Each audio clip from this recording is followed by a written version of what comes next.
Hello everyone. In this video, I want to address the 5 last questions I have, and they're all connected with what you have found in the final sections of Tender is the Night. So let's get right to them.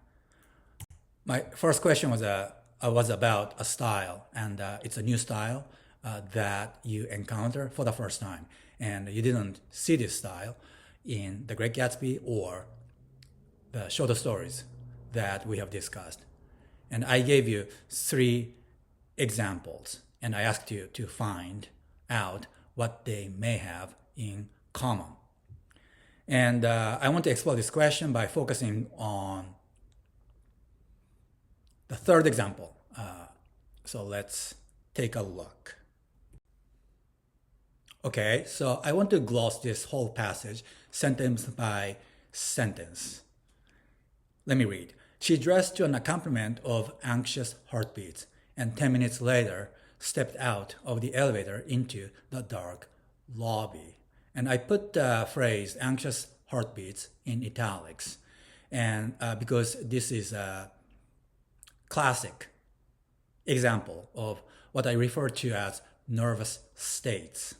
And so the answer to this particular question is this. All these 3 examples and many other less extensive but fundamentally the same passages that are scattered across Tender is the Night describe, represent, and embody what I call nervous states, such as your anxious heart beating fast. What are nervous states? They are not the same thing as feelings and emotions. Emotions and feelings have very conventional, well-established labels: anger, fear, jealousy, sadness, and so on and on. These are pure mental states. And as you can tell, your heart beating fast is not the same thing as having a certain feeling. There's an element of your body doing something. But at the same time, nervous states are not the same thing as your body's actions, your body's states. Lying down, running, drinking, eating, laughing. These are all the things that your body does, but you can tell that your heart beating fast is not the same thing as, let's say, lying down or running or grasping something, because there's an element of feeling, emotion in your nervous state. So nervous states are this third state that is between, on the one hand, feelings, and these are purely mental, they are in your brain.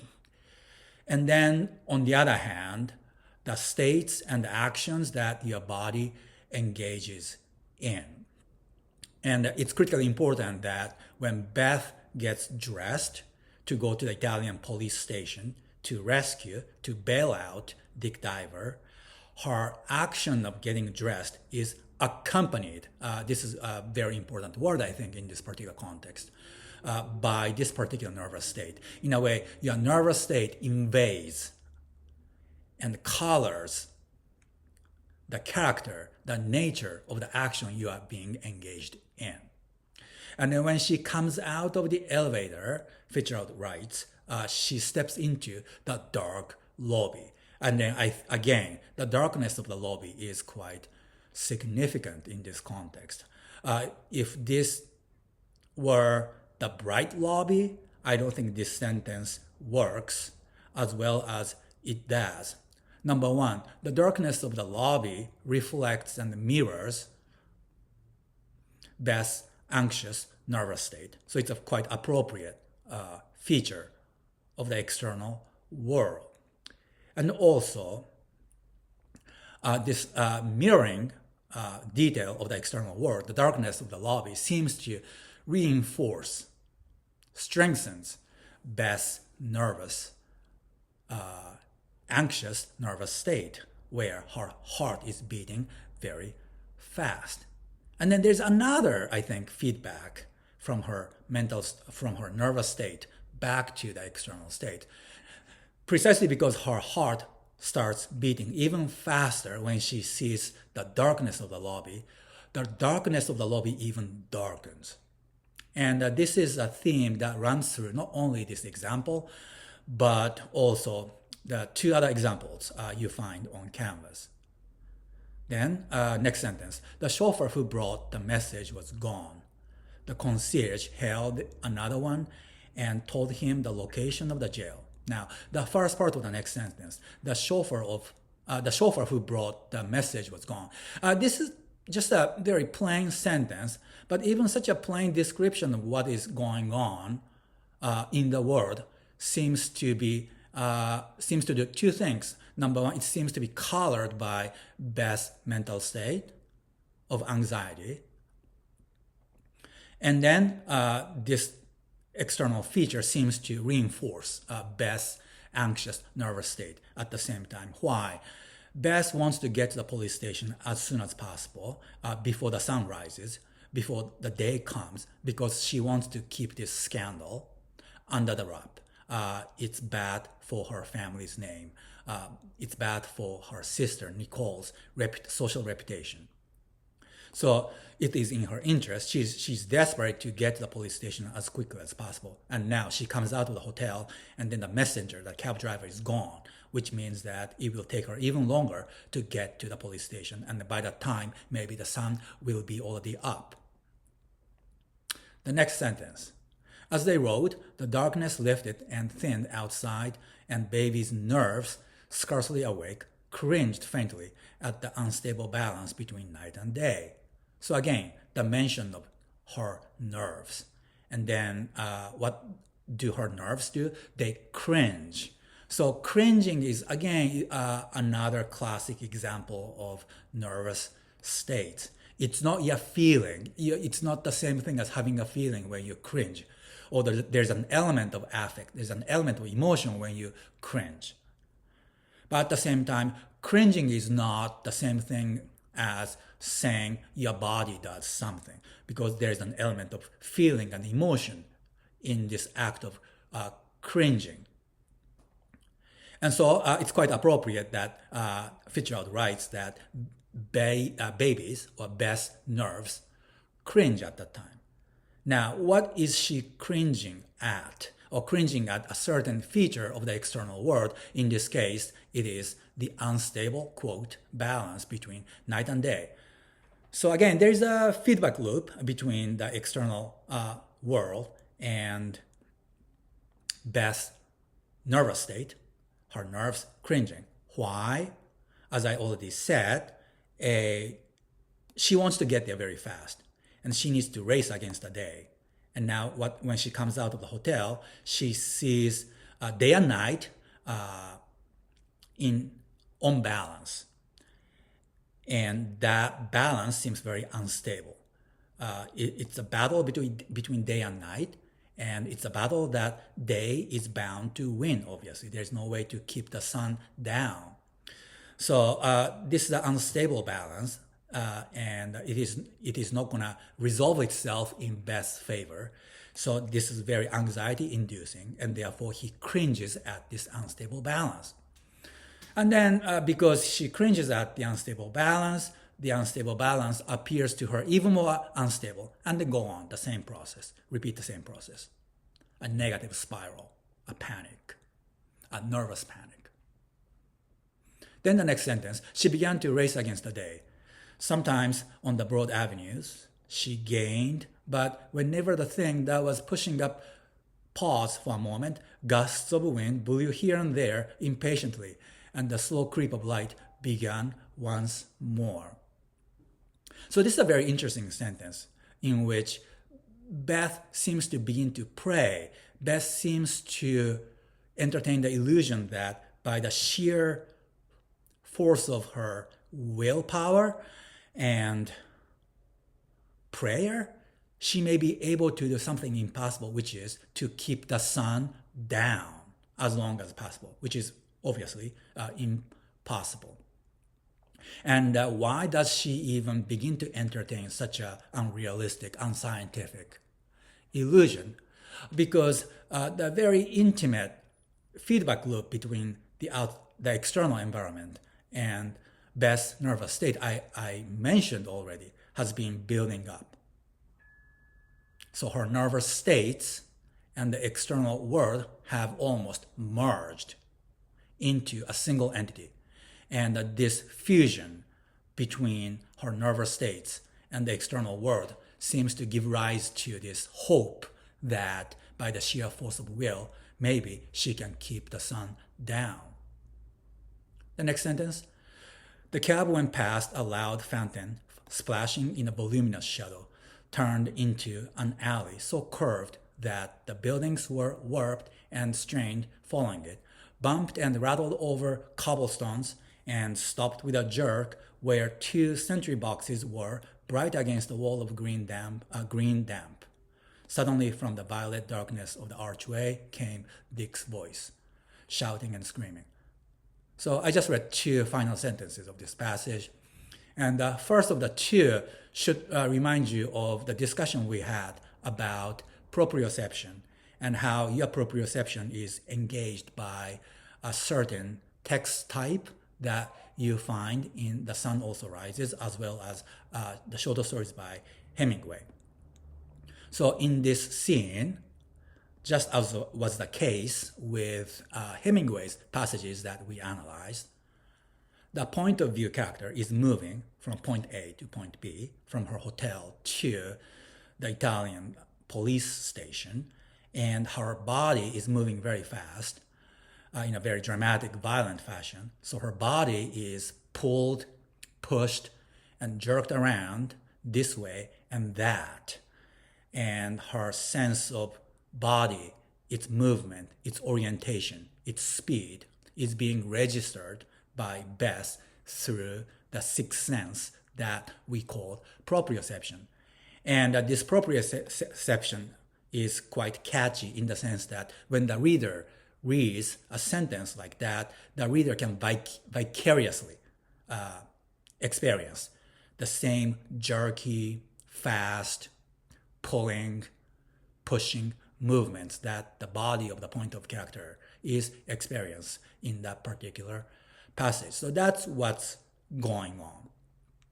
Another thing that is going on is that we are also describing the movements of Beth's nervous system, her nervous state.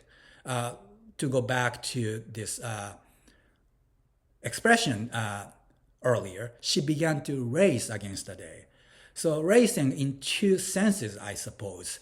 Racing in the physical sense. Her taxi is racing through the meandering, Italian, narrow, curved streets on the one hand. But at the same time, her nervous state, her heart is racing to get to the police station as quickly as possible. And then there's a feedback loop between the external racing movement of her body in this racing taxi cab on the one hand, and the internal nervous movement of her racing heart. And they reinforce each other. Because the taxi is racing, her heart races even more furiously. And because her heart starts racing even more furiously, the car feels as though it is racing even more furiously. So again, to put everything I have said in a very schematic fashion, well, this is the situation we got here. So first of all, in these examples, there's a situation in the first place. There's a place or there's an event. And this particular event, let's say Dick Diver being in trouble, puts a character in a certain nervous state, agitated, fearful, anxious, and there are many different other nervous states. Or nervous mood. So your heart starts, or the character's heart starts racing, their nerves start cringing, or in the other examples, their nerves start feeling, quote unquote, listless, meaning lethargic, or their nerves start brooding. You are in a brooding mood. Or in the first example, the environment of that edgy nightclub like a scene puts Rosemary in the quote, in the false exalted frame of mind. And also it strikes her as though it is an electric shock. Or these are all nervous states that are being induced by a certain place, by a certain situation. And then once a place, a situation puts a character in a certain nervous state, that nervous states begin to affect the perception of that the character has of that particular situation. And then the feedback loop I mentioned kicks off. Two more additional comments. So we don't know who the narrator is. These passages are written by this third-person omniscient narrator. But in these passages, it appears to us that the narrator is not protected from, exempt from the nervous spiral that is being represented in these passages. The narrator seems to be involved, is getting sucked into this feedback loop between the nervous state of the character on the one hand and the external situation. That's the first of the two final comments I want to make with regard to this particular question. The second comment is this. Not only is the narrator seems to get sucked into this nervous spiral, the reader himself seems to also get sucked into this nervous state. Now, there is no name, as far as I know, or conventional label for this type of prose. But all I can say is that this type of prose, again, was absent in The Great Gatsby. In The Great Gatsby it's a great contrast case. The situation, a place, an event was either promising or promise-making or non-promise-making, it's basically neutral, or promise-destroying, as in the case of the depiction of the Valley of Ashes. Anyway, so in The Great Gatsby, basically we had only three modes, and it was quite simplistic. But nervous situations that this new prose style can represent are almost infinitely various. And so that's one of the so many reasons why Tender is the Night strikes you as much more nuanced and much more complex than The Great Gatsby. Second question.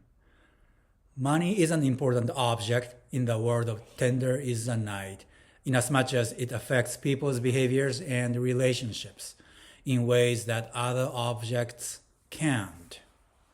Identify three examples wherein money and considerations of it shape characters, choices, thinking, personality, and relationships. It's a very special object, isn't it? Money. We have discussed all kinds of promise-making or promise-destroying objects in The Great Gatsby. There's something very abstract, transparent, and special about this one object, money, that seems to distinguish from all other objects that are also equally prominently featured in Fitzgerald's fiction. What makes it so special? And I asked you to find three cases in which money is shaping the character's behavior, their actions, their feelings, their thinking. They're just molding their whole being. And I'm sure you have three answers, three examples of your own, but I want to share you my list. And it's more than three. So here's a list. The first instance, Dick Diver grows up in a particular economic background. He grows up as the son of a shabby genteel minister. And that upbringing leads to Dick's very unhealthy, almost pathological relationship with money. Dick Diver himself is self-aware, conscious of this warping effect that his upbringing in this particular economic background has had on his particular attitude toward money. And let's read the passage where he reflects on this problem. Watching his father's struggles in poor parishes had wedded the desire for money to an essentially unacquisitive nature. So he's by nature unacquisitive, uninterested in money. But that nature has been distorted by his upbringing.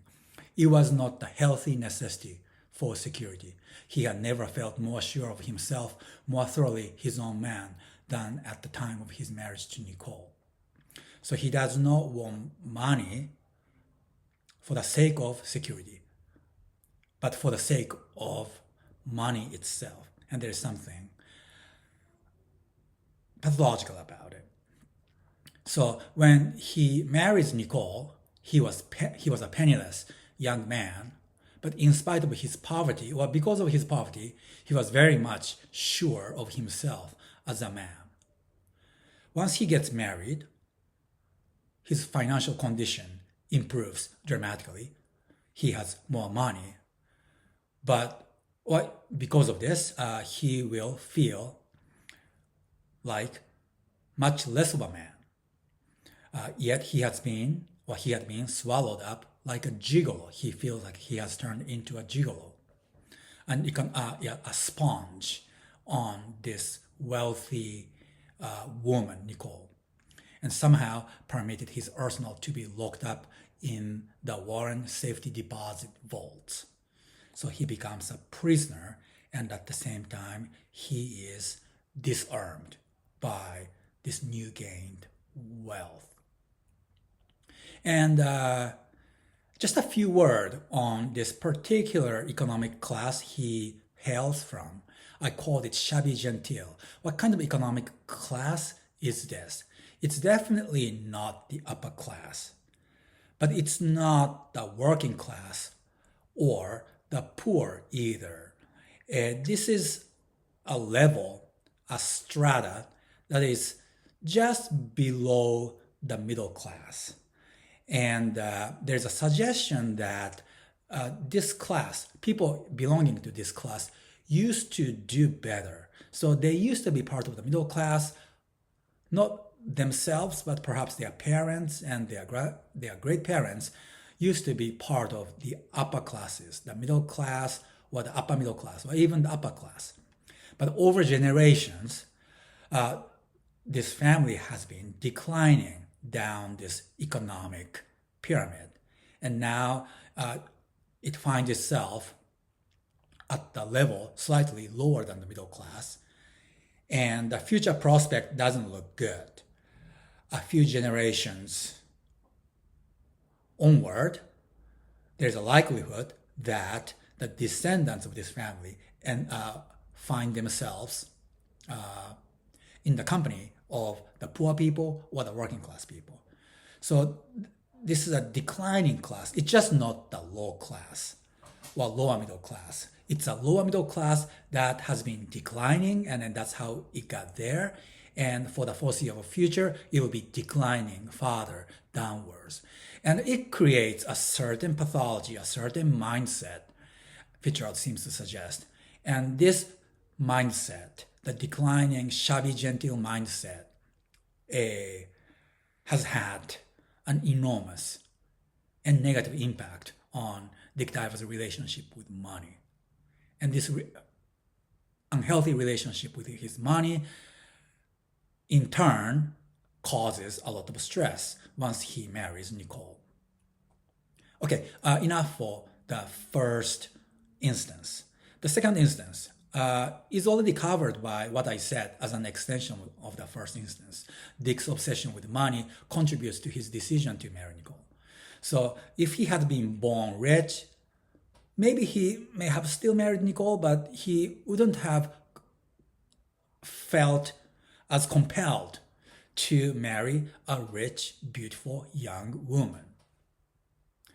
And if he had been born poor, then he would have a very different relationship with money as well. The relationship would be much more straightforward, and less twisted, and that kind of mindset probably would not have compelled Dick Diver to marry Nicole. The third instance, being born rich allows Nicole to spend money freely. Or we just analyze that scene, a very impressive, extended passage describing Nicole being on one of his extravagant shopping sprees in Paris. So it's a flip side of what we have discussed. Because Nicole has been born rich, she does not have any insecurity about it. She does not have any complicated feelings about money. She's very naive when it comes to money. And that kind of wholesome naivete allows her to behave, act very naturally when he spends her own money. The naturalness that is not available to someone like Dick Diver. The fourth instance, because of his upbringing and because of that unhealthy, twisted relationship with his twisted and unhealthy relationship with money, when he marries Nicole and then when his financial dependence on Nicole deepens, Dick Diver cannot brush that increasing financial dependence off casually. He obsesses about it, and he feels ashamed about it. The kind of shame that other men coming from other economic backgrounds and with other types of relationship with money may not feel at all in this type of relationship. But Dick Diver does feel shame. And this shame is a very toxic mental state because it leads to more stress in his marriage. It leads to more drinking, more destructive behaviors, adding to the stress of their marriage overall. And eventually, this is one of the factors behind Dick Diver's total crack up. The fifth example, I already mentioned this. This is because this is connected with the fourth instance. Stress over trying to financially independent contributes to Dick's crack up, right? So he feels ashamed. So what does he do? What he does is that he makes his best effort to maintain the appearance, not the reality, okay, but the appearance of being financially independent from Nicole and her family. There are a lot of pathetic, sad, and affecting passages describing, representing Dick's futile efforts of this kind.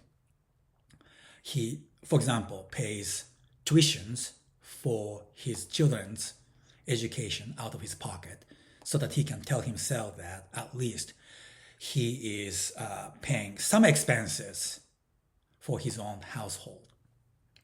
Also, he wants to maintain a claim, a title to a portion of that tastefully renovated villa on the Riviera, Villa Diana. And again, it's a small gesture because in the larger scheme of things, he is completely owned by Nicole's money and Nicole's family's money. But the fact that he paid for a small part of the house allows him to pretend to keep up the appearance that he's still somehow financially independent of Nicole's money. That would keep his self-respect somewhat intact. But these futile efforts do not come without the cost because these are futile efforts. These are gestures. And he's aware of the futility of pretending to be what he's not. And this stress father leads to his ultimate demise. The sixth example, Dick and Fran's joint venture caters to wealthy Americans. Here's another instance, a very concrete instance in which a consideration of money very concretely shapes someone's choice, someone's decision. In this case, Dick Diver's business decision. Americans are fabulously rich in the post-Great War world. So Franz and Dick Diver decide to start what today we might call a rehab for rich people, a sanatorium in Switzerland. The seventh example, when they start this new business, a clinic, a rehab, who finances it? It is Nicole's sister, Beth. And this is necessary because they needed a funding, but also this creates a weakness because this puts Dick Diver in a very vulnerable, exposed position. And naturally, this adds to his sense of economic inferiority complex. And that in turn leads to a greater stress in himself as well as in his relationship with Nicole. And that stress, that tension further leads to, finally, to their divorce and to his crack up. So these are the 7 examples in which money and one's relationship with it shapes who we are. So that's Fitzgerald's point he's expressing through these very concrete details, again distributed very strategically across this long narrative. Your relationship with money, well, it determines who you are, how you act, how you feel, how you live, what kind of marriage you end up having. And it's just not a question of, for Hemingway probably, it's just a question of how much money or how little money you have. And for someone like Hemingway, a very quantitatively oriented person, it's also just a simply question of when you have money, how do you use it, and how to feel about it. And when you have little money, how do you or do you not use that little money and feel about it? But for someone like Fitzgerald, who was quite keenly aware of the psychological effect of money on our personalities, your relationship with money affects your mood, your feelings, your ideas, your life choices in very subtle but consequential ways. And these in turn affect your relationship with other people. And for example, someone you are married to or your friends. So again, the upshot is that in Fitzgerald's universe, your relationship with money determines your character as a social creature. And there are some basic types for these relationships one can have with money. For example, we discussed a few of these types. For example, being born rich. That's one way in which one type of relationship with money. And starting from nothing and then becoming rich, like Jay Gatsby. That's another relationship with money. But there are many, many more finely nuanced and distinguished ways in which different individuals form different relationships with money. And that more nuanced picture, which was not available in The Great Gatsby, is front and center in Tender is the Night. Okay, question 3. Nicole recovers steadily throughout book 3. Identify a few critical turning points in her recovery process. So, as we already discussed, this book is mainly about Dick Diver's slow execution of himself, and he has to become a passive and somewhat active participant in and witness to the execution of himself, the crack up. But this book is also about his wife's recovery process. In a way, at the very beginning of the book, Nicole already has had her crack up. She's broken to pieces. But over the course of this book, she slowly puts those pieces back together to undo the crack up that she has had when she was very young as a result of her traumatic experience with her own father. So I wanted you to think about, notice how Fitzgerald not only represented very realistically the slow process of Dick Diver's crack up, but also the very slow, gradual process of Nicole's undoing of her own crack up, her recovery. And I wanted you to single out a few key turning points in book 3. And there are more than a few interesting turning points. So my presentation will be addressing more than a few turning points. So these are some of those turning points. First of all, I think the earliest sign of that Nicole is finally beginning to coming out of her psychosis, her mental illness, her own crack up, comes on page 252. Around that page, in that part of the book, Nicole's father comes back in the picture. He thinks he's dying and he wants to see Nicole. And you recall that Dick Diver is really upset because Nicole has been stabilized for a while. And he thinks that the reintroduction of Nicole's father into her life will undo all the recovery Nicole has achieved up to that point and all the mental, psychological efforts that Dick Diver put into Nicole's recovery. And so he tries to hide it secret from her. But because of Frank's wife who spills the beans, Nicole comes to know that her dad is in this area trying desperate to see her before he dies. And as it turns out, you know that it was a false alarm, meaning Nicole's father was in no danger of dying imminently. And eventually he packs up and then he leaves the area. So Nicole never gets to see her dad, or her dad never gets to see Nicole.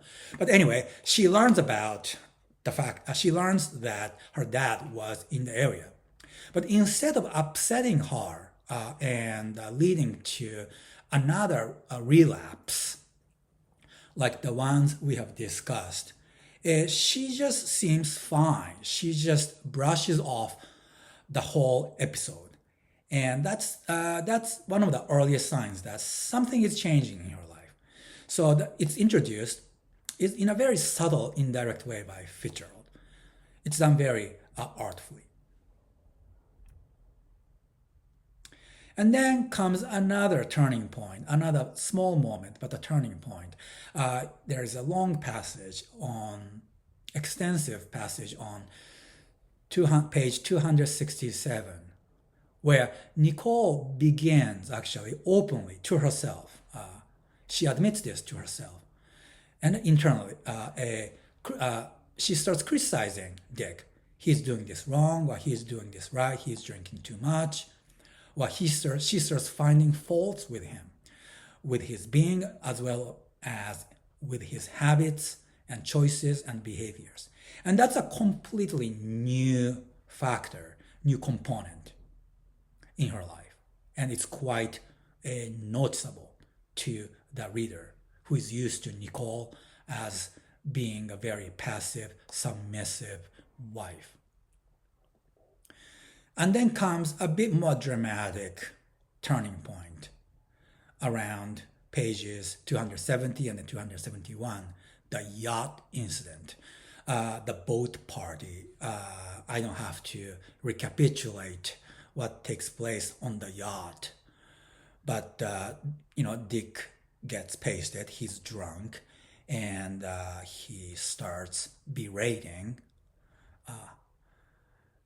verbally harassing and abusing some guests on the yacht, and he makes a fool of himself, and Nicole is very much critical of her own husband. This is also where one of the most breathtaking lyrical moments in the whole book occurs. So yes, Nicole's recovery is a gradual process. Okay, so she has started criticizing, developing a critical eye for her own declining husband, but nonetheless, she hasn't gone all the way to the other side yet. She's still attached to Dick. She's still in love with Dick very much. And there's a moment when Dick Diver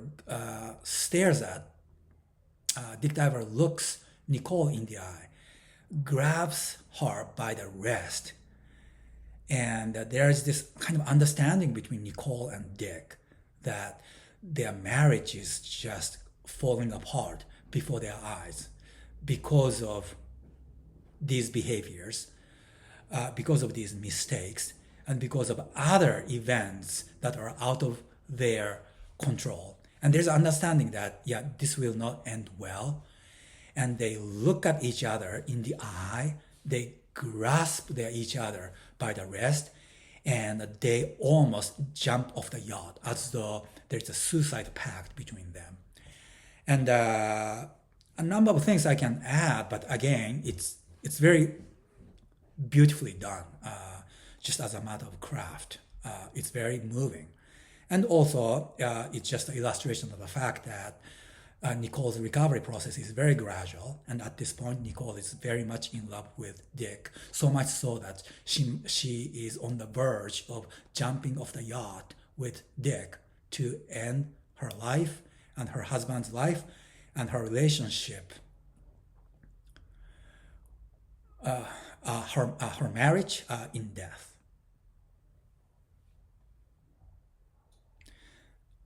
On to the next turning point. This is also very consequential, but it's very gradual. These are the passages from 276 to 277, describing Nicole starting an affair with Tom Barban. She develops a new desire for a lover, and even more importantly, she develops a new desire to be desired. She wants to be desired. She wants to desire someone because she does not desire Dick Diver as intensely as she used to, but also she intensely desires that someone desires her. And then they start an affair. I'll analyze one passage from that episode, and they have a hookup, a one-night stand. Not the one-night stand. They have sex in a very seedy hotel by a beach, and that healing process provided by this sexual intercourse accelerates Nicole's recovery process. Sex also plays a very important role in Nicole's psychological healing. And then this one is much more subtle, a passage. I don't know how many of you have been able to single this passage out on pages from 277 to 279. There are just passages that depicts Nick still very much afraid of Dick. Dick is around the house doing his own thing, always drinking, fixing things, managing various household affairs. And Nicole overhears a conversation between Dick Diver and the two gardeners, two men. And somehow the maleness, men discussing gardening issues, for example, household issues, fixing the houses, fixing the garden, the maleness of this discourse upsets her, makes her very anxious. And for a moment, she becomes less confident in this gradual process of her own healing. So there are some moments of setback. That's my point I want to make using this very subtle passage on pages 277 to 279.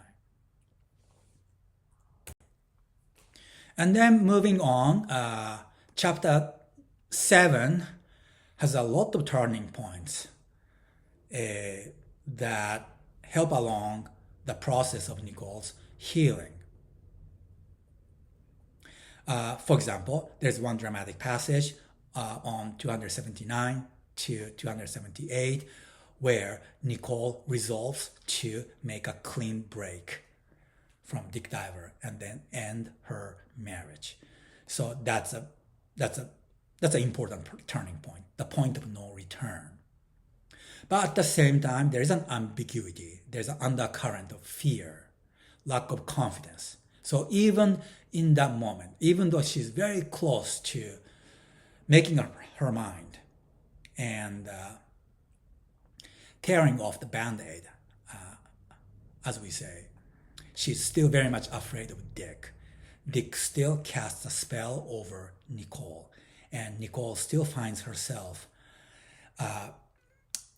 being hypnotized by Dick's personal charisma. So it's a very murky mixture of various feelings. He's afraid of Dick Diver, but at the same time, he's hopeful for her new future. But at the same time, he's shying away from the pain that will come inevitably from divorcing her husband. And then there's a new emotion creeping into this whole mixture. It's an emotion of contempt. And that really says that there's no way to turn this around, this marriage. Once one of the partners develops disdain, contempt for the other, it's very hard, in general, to patch up any falling relationships, including friendships, but also romantic relationships and marriages. So it's notable that, again, Nicole, in these passages, grows contemptuous of her husband. The husband he once worshipped as a most charismatic, intellectually formidable man. And also, let me just touch on some very memorable scenes that you have found in chapter 7. For example, you see Dick Diver returning to the beach that, in a way, was his work of art. This beach used to be a very deserted, unpopular destination, but Dick Diver discovered it, and he persuaded the local hotel owner to open the hotel off-season. And he cleaned up the beach, and now this beach is a very popular destination for other tourists. So he succeeded as an artist, as a creator. He created a new place, a very tasteful, a beautiful place. But he returns to this beach as Fitzgerald put it, as a deposed king. He's not welcome anymore. And then also this chapter contains the water ski incident, which adds, in a very concrete, detailed, poignant way, pathos to the process of his crack-up. And then finally, around pages 289 and 90, Nicole finally grows confident, without fear, not being afraid of the pain that will come from her break with Dick Diver. And he begins to think for herself. He does not ask Dick how she's supposed to think, how she's supposed to feel anymore. She's emotionally independent. And there's more.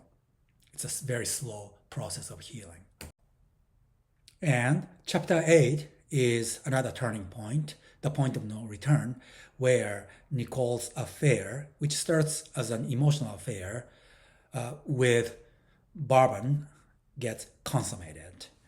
And the passages describing their assignation are very rich and sensual.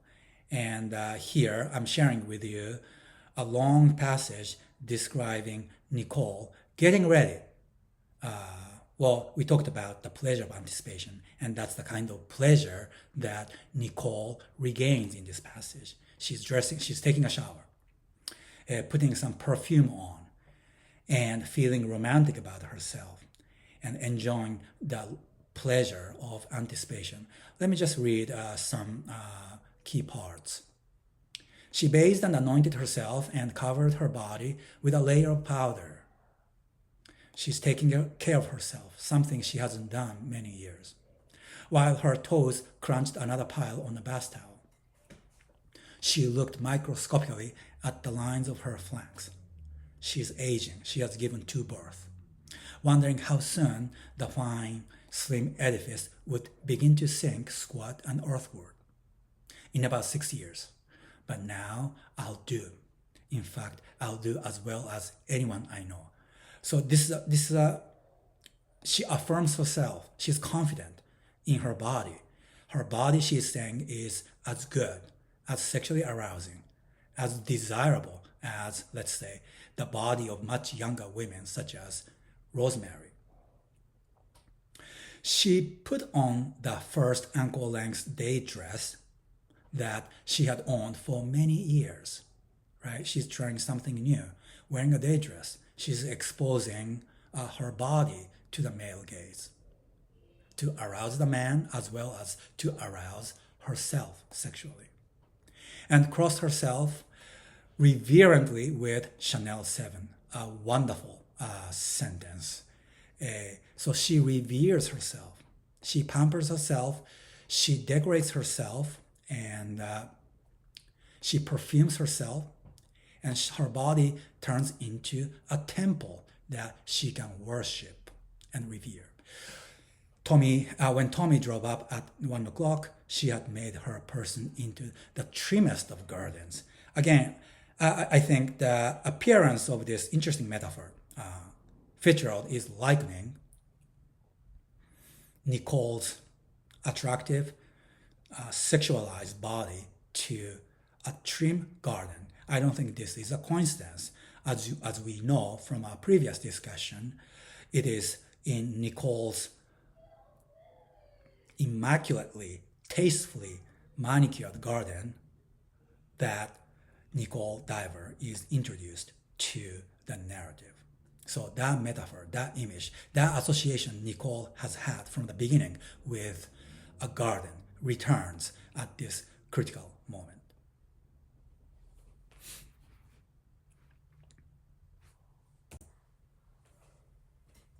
And then the final break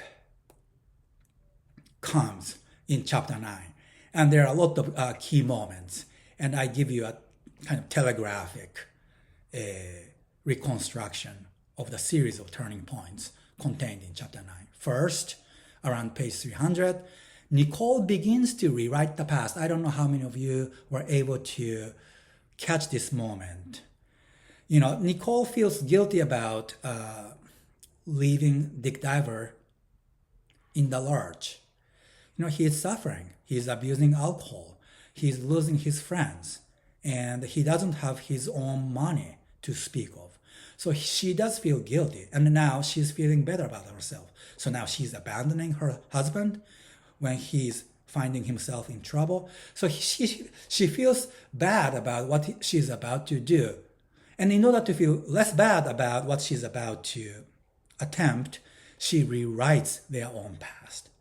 And she tells herself that the whole marriage, the whole relationship wasn't actually that great.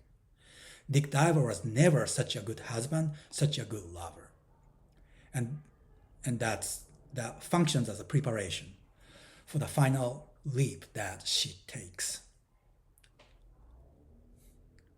Another scene is very pathetic. There's a scene on page 300 where Nicole stares at Dick, and Dick does not stare back.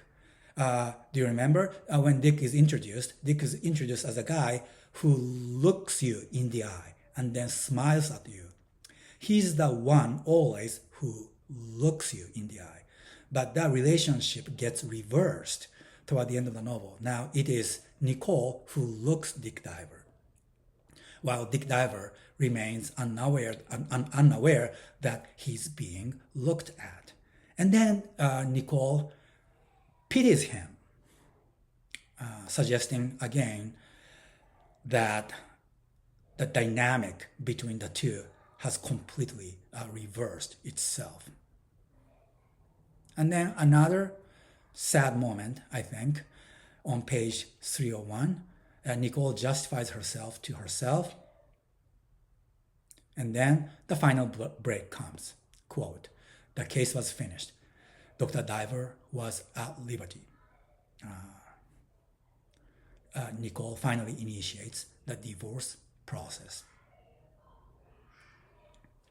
Now let's step back from this minute reconstruction of the series of subtle but consequential turning points that are dotted throughout the slow process of Nicole's recovery, and then get the big picture right. What is happening at the big picture level? So this is what's happening. Two processes are represented in tandem with each other. So first, we are witness to Dick Diver's slow process of self-execution, his slow process of crack up. And soon after, we find ourselves witnessing Nicole's equally slow, gradual, subtle process of undoing her own crack up. And this is what makes this presentation very artful, in my opinion. Dick Diver does not suggest any. Dick Diver just doesn't tell us anything about the relationship between these two processes. He, in the hands of a less tactful author, I think some kind of causal suggestion probably gets implied by the narrative. So it will look like this, a much less interesting version of the same story looks like, well, Dick Diver declines and declines and declines. And then there's an implication put in the story by the tactless author.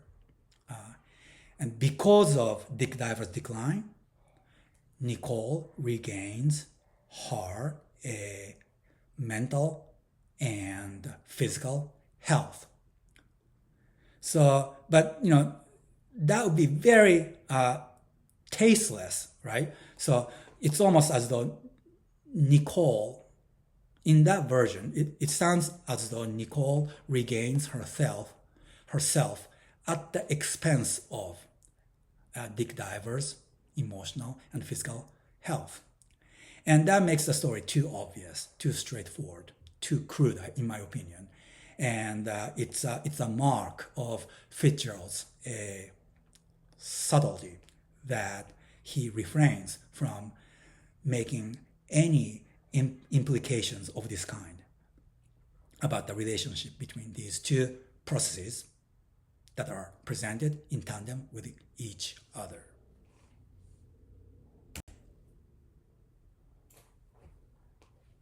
And then two more questions.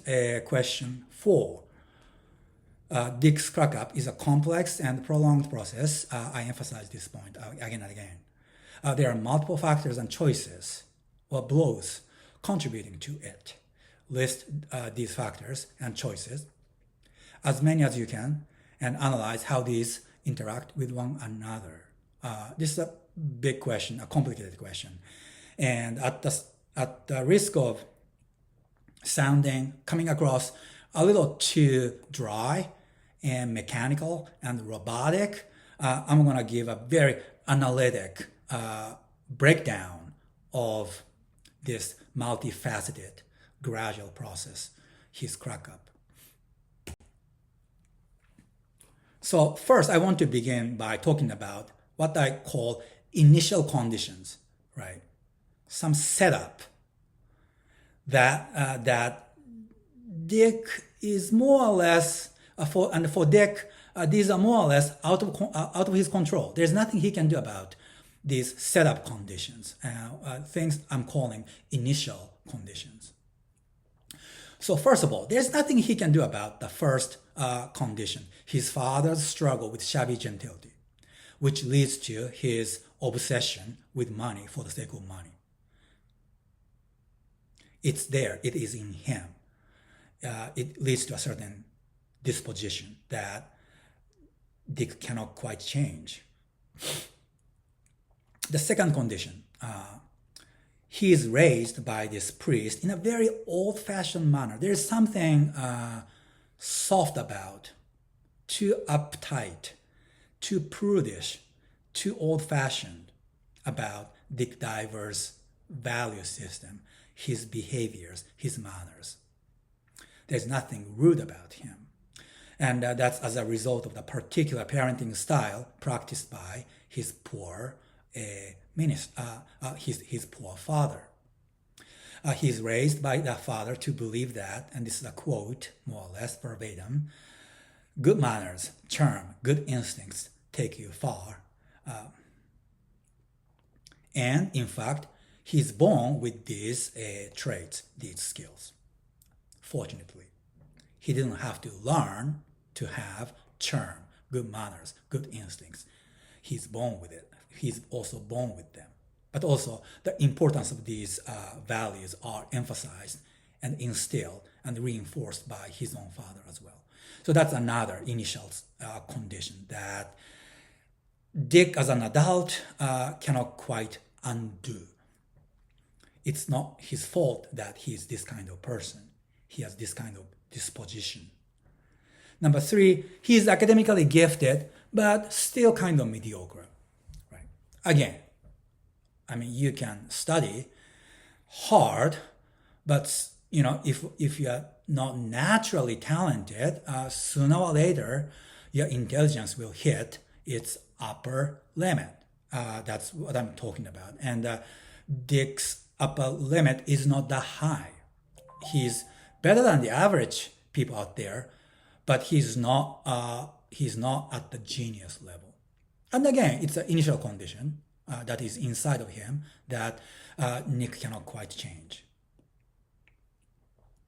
Number four, wanting to be complicated, different, to be a person, a whole person we discussed, giving wide and varied scope. That was my definition, do you remember?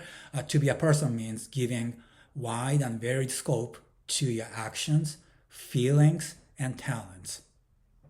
Not being a specialist, in other words. So he always had this desire to be a person in that sense defined here. But that also led to a certain unseriousness, superficiality in him. Because he does not want to be a specialist, he doesn't want to dedicate his whole life to psychiatry. Although if he wants to make his name as the world's greatest psychiatrist, then he needs to give up his dream of being a whole person and then narrow himself to become a specialist. So this attractive goal, who doesn't want to be a whole person, also comes with a cost. It makes you a little unserious about certain special career paths. And it seems like this trait is ingrained in Dick Diver, so much so that there's little he can do to change this ingrained trait. Number five, his extraordinary empathy. It's a trait, it's a talent that makes such an extraordinary social creature, such an extraordinarily effective host of so many good parties. But at the same time, there is a huge downside to this talent because he empathizes too much with his mentally ill wife. And that extreme empathy, his inability not to his inability to keep distance, professional distance from his mentally ill wife exhausts him, drains him, stresses him, adding to the process of his crack up.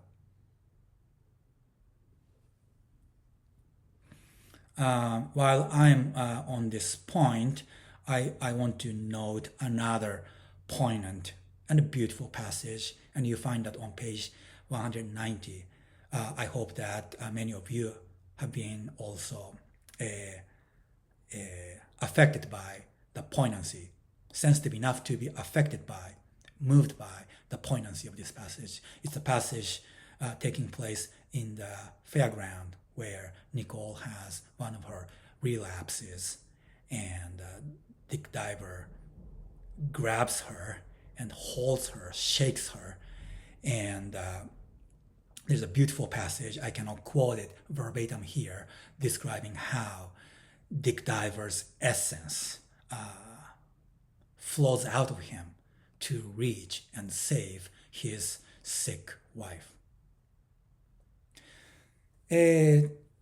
Initial condition number 6, alcoholism. Again, is it his fault that he has a propensity to abuse alcohol?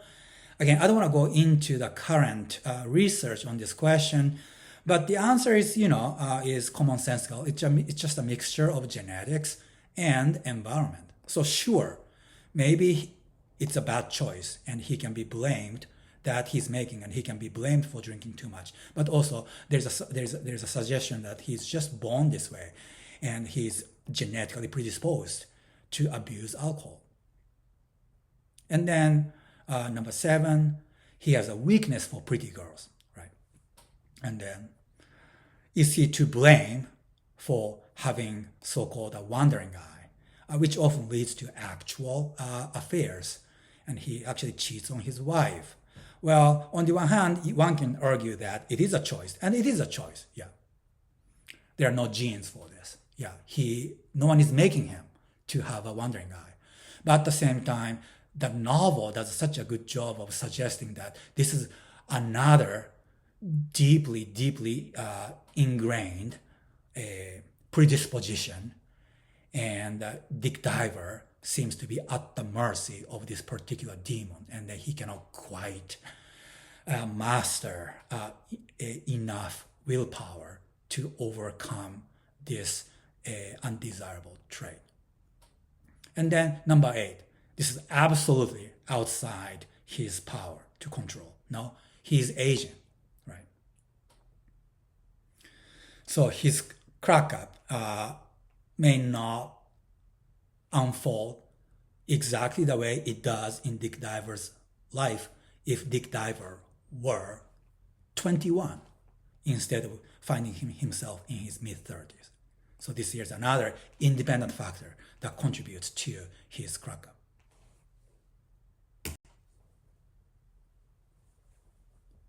And these 8 initial conditions, and then 8 is an arbitrary number.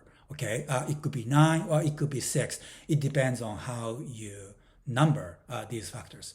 Anyway, just for the sake of argument, for the sake of clarity, let's say there are 8 initial conditions, and they lead to mistakes. Yeah, they lead to mistakes. So let's take a look at those mistakes. The biggest mistake is obvious. He marries Nicole.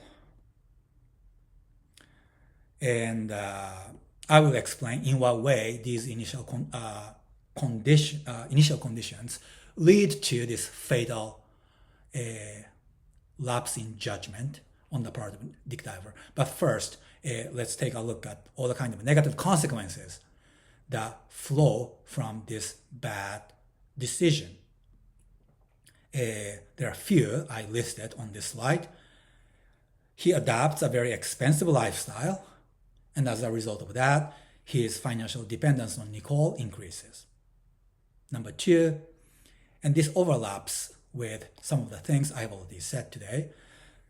Increased financial independence leads to more damage to his self-respect, leading to more stress. Number 3, it makes him lazy. It makes him idle. It turns him into a gigolo. He's not the hard-working young man who was studying very hard in Switzerland during the war. Number 4, research confused with Nicole's problem. So it's related to the third negative consequence, idleness and laziness. Professionally speaking, one should never marry one's own patient because it confuses your identity. Is this your job or is this your marriage? And as a result of this confusion over his own identity, his research project gets stalled.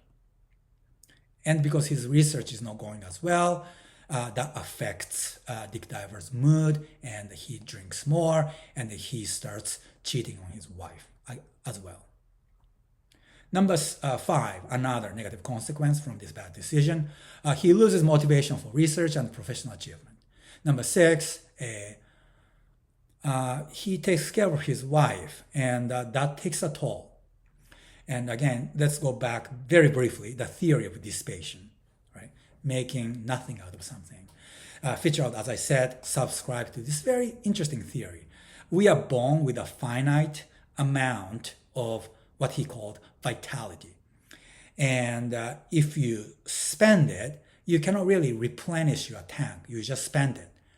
And so in this novel, Dick Diver keeps spending his emotional resources without being able to replenish his emotional tank.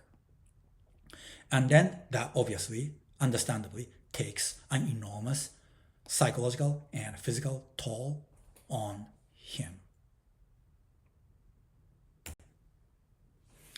Another mistake that arises, that results from all the 8 initial conditions. He cheats on Nicole, for example, with his patient's daughter, sometimes strangers that he stalks. There are some very creepy passages in this novel. And Rosemary, obviously. And because of this mistake he makes, it adds stress to this mistake adds stress to his marriage, and then that leads to Nicole's relapses, for example, because Nicole is aware that Dick Diver is having affairs, flings with much younger girls, and that leads to her relapses. And because Nicole has relapses, well, here's a negative spiral. Dick Diver has to take care of his wife more intensely, and because of that, he's more stressed out and exhausted. And then another mistake. He starts drinking excessively. It's a coping mechanism to deal with the consequences of mistake 1, basically marrying Nicole. He marries Nicole, and results in many, many negative consequences I already covered. And how does he deal with these negative consequences? The feeling of shame, the feeling of dependence, the feeling of unmotivated, the feeling of losing his self-respect, the feeling coming from the fact that he's giving up of his youthful dream of becoming a great psychiatrist. All these mental issues need to be addressed, and this is his method. Not healthy at all. And as a result of drinking excessively, he starts making an embarrassment of himself in private, in his marriage, as well as in public. One of the most dramatic episodes of him making an embarrassment of himself is that incident in Rome where he picks a fight with an Italian police officer, and in return he gets beaten up by them. And then also because of his excessive drinking, he starts alienating Nicole and friends. And once he starts abusing alcohol seriously, daily, you begin to see all the hallmarks of the crack up that we identified in Fitzgerald's essay, The Crack Up. He becomes moody, he's more irritable, he's prone to depression, he's much less generous, so he used to be the giver to the point of total emotional exhaustion.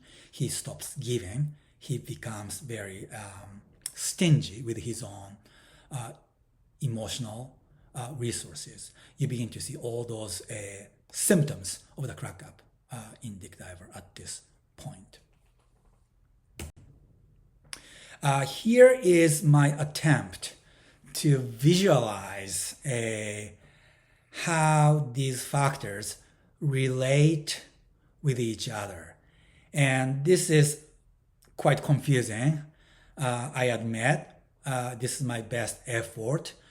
I suggest that you pause this video at this point and then follow these arrows that connect one factor to other factors, and then these other factors leading to other factors, and then those factors, those events leading to even further other actors. There's a cascade of conditions, bad choices, all connected in a very multifaceted, multidimensional way. But the upshot is that Dick Diver's divorce and his crack up and his repatriation to the United States, the very end of the novel. So I urge you to spend some time with this picture to follow the overall trajectory of Dick Diver's decline and demise.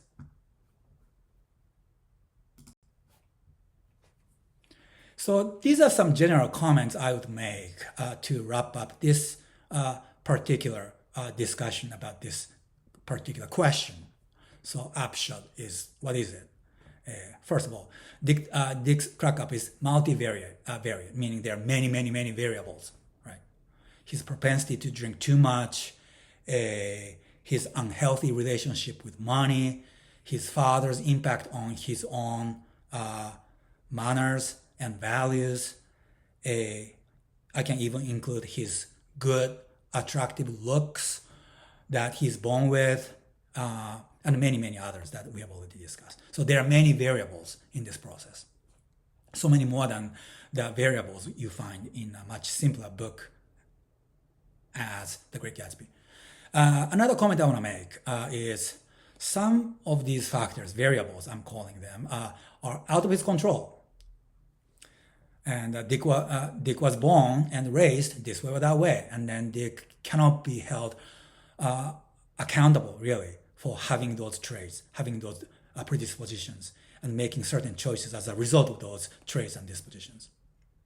But to confuse the matter, to confuse our emotional relationship with this character, other variables, other factors are in his control. Dick has a choice not to do this or not to do that, or not to be this way or not to be that way. And then the fourth observation I will make is, so Dick himself is to blame for his crack up in some ways, but in other ways he's not to blame. You get the very mixed, ambiguous, confusing picture of his demise, its causes, who is responsible for it. If we have to find a scapegoat, a culprit, who the culprit be? That question is very hard to answer, give a very simplistic answer to that question. And then another observation, a small change to a small number of variables can lead to a big change in outcome. I will talk about this when I address the next question. And then the final big observation, the way it is constructed and represented in this novel, his crop cup really comes very close to how, there's a typo, it's not who, but how a life pans out in reality. His crack up doesn't seem like a simple, stylized story at all. It sounds as though you are reading an actual life of an actual individual. And Dick's own specific, unique life doesn't easily generalize to that life, some kind of type, which is very easy to do with various lives that we found in The Great Gatsby. So, for example, in The Great Gatsby, we basically dealt with only one variable, only one question we had to ask to these characters. We didn't have to ask 15 questions to understand what kind of life these characters in The Great Gatsby have. So in The Great Gatsby, this is the only test question. Are you a big liar? Or in that case, that makes you Gatsby. Are you a petty liar? If the answer is yes, that makes you Tom, Daisy, and other people like them. And are you an honest person, absolutely honest? Then that will make a character someone like Nick. That's it. So in this regard, the contrast with, as well as in other regards, in this regard as well, the contrast with The Great Gatsby is quite striking.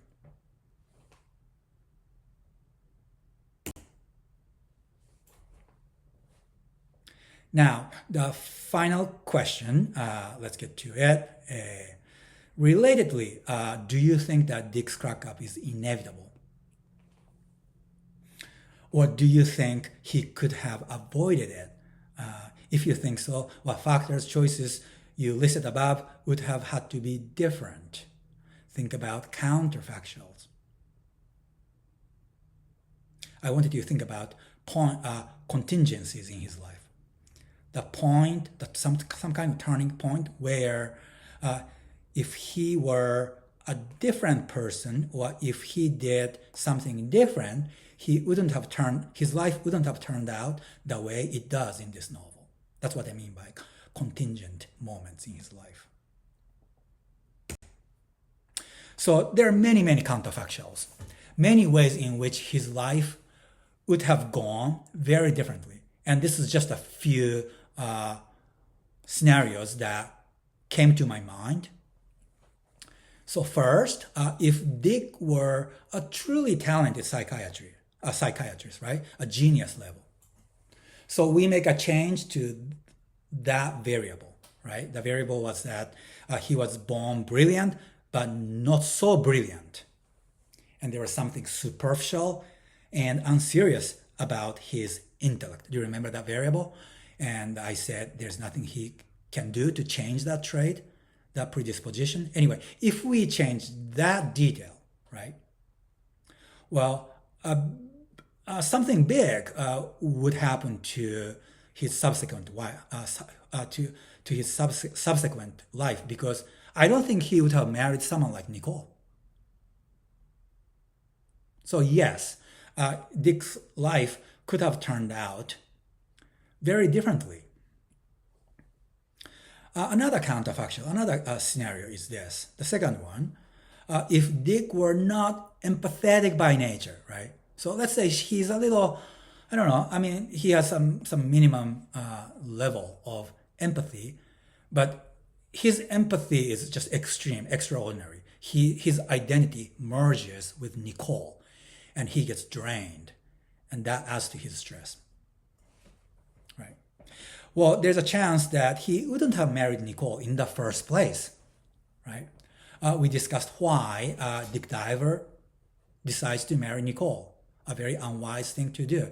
And then we identified several factors. One of them was that Dick Diver is born with an unusual level of empathy. And and that draws him to this beautiful patient, Nicole. So he probably wouldn't have married Nicole. Let's say that even if he weren't that empathetic, he still somehow ends up marrying Nicole. What would his marriage be like in that scenario?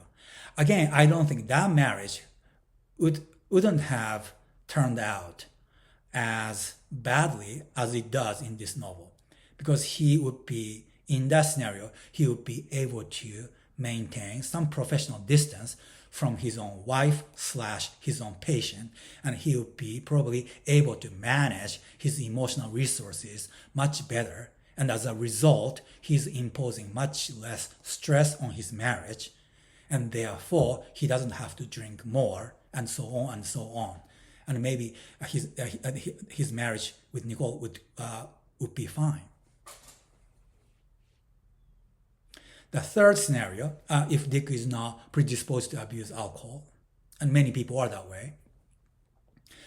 Some people are just because of their genetic conditions, they cannot just touch alcohol at all. So let's picture that, right? Let's picture Dick Diver has one of those conditions, and you may know some people in your life who just cannot, who cannot drink alcohol because alcohol makes them ill. So let's say Dick Diver is one of those people. He doesn't drink. He's not a drinker, right? But everything else is the same. All else being equal. Then maybe, I think it's reasonable to speculate, then maybe his marriage would turn out fine, right? So maybe, he's still too empathetic, so he gets too involved in his wife's mental illness, and all those bad things may happen as a result of this bad decision. But his coping mechanism with these negative consequences of marrying one's own patient would be very different. He doesn't cope with those consequences by drinking excessively.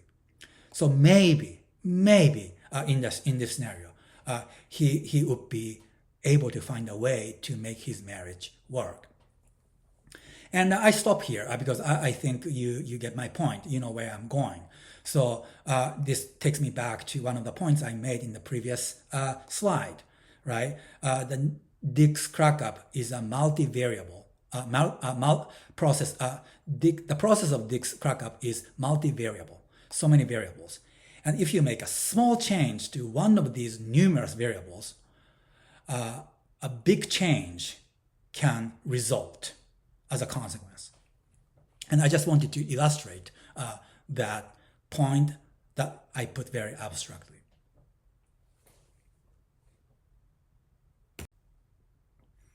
Finally, my final word on Tender is a Night, and my discussions have become very abstract, but I have to put my final points even more abstractly. So what you see on the slide, I want to go through them one by one. So first of all, in this novel, life or death is not at stake here, unlike The Great Gatsby. So there's no murder here. There's no traffic accident. It is not a tragedy, unlike The Great Gatsby, which is a tragic comedy, a type of tragedy. So instead of a murder, a fatal traffic accident, we get the life that continues pathetically in upstate New York. So there's one neat way to paraphrase this whole novel is to say that the story moves from Zurich in Switzerland to Geneva in New York State. So that's one of the observations I want to end my lecture with. The second observation, the second point, at stake instead are many subtle different ways our lives pan out. That's another message you get. That's another impression, the thought you take away from this novel. Many things we can change and we cannot change come together to form many particular lives. That seems to be what Fitzgerald is trying to say by making his story so complicated and complex. Another point, technique and style matters. So Fitzgerald's styles, we have spent so much time analyzing. A style that makes promise, a style that destroys promise, or a style that affects your nerves, character's nerves, and the narrator's nerves. These various styles, and the novels cast many and various characters, various scenes that Fitzgerald manages to come alive in our mind's eye, and the ample scope of time. The Great Gatsby covers just one summer, but this novel covers many, many, many years. And then the zigzag narrative structure, all these stylistic choices, devices, contribute the sense of particularity and realism. And therefore, what does this mean as far as we are concerned as the reader of this novel? All this makes it hard for us to identify with Dick. It is very hard to say, in general, I am like Dick Diver, which was much easier to do for us when we read The Great Gatsby. So again, there are only 3 ways of being in the novel: to be a big liar, to be a petty liar, or to be an honest person. Another word, translation, to be Gatsby, to be like Tom and Daisy and Baker, or to be someone like Nick. That's it, right? So you can always say when you read The Great Gatsby, and I actually asked you to do this exercise, I think, then you can say that in general, probably I am like Gatsby, or I am like Nick, or I am like Daisy or Tom Buchanan. And that kind of identification is very hard to do in this novel because, again, this particular life story is so specific and it doesn't generalize to a certain type. And that leads to my final observation. If identification or empathy comes, so let's say we can still empathize with Dick Diver, we can still identify with Dick Diver, then that must occur at the more abstract and much less visceral level. So at that level, you are probably saying something like this to yourself. I just finished a novel, and here is a man whose life is as particular and unique as mine is.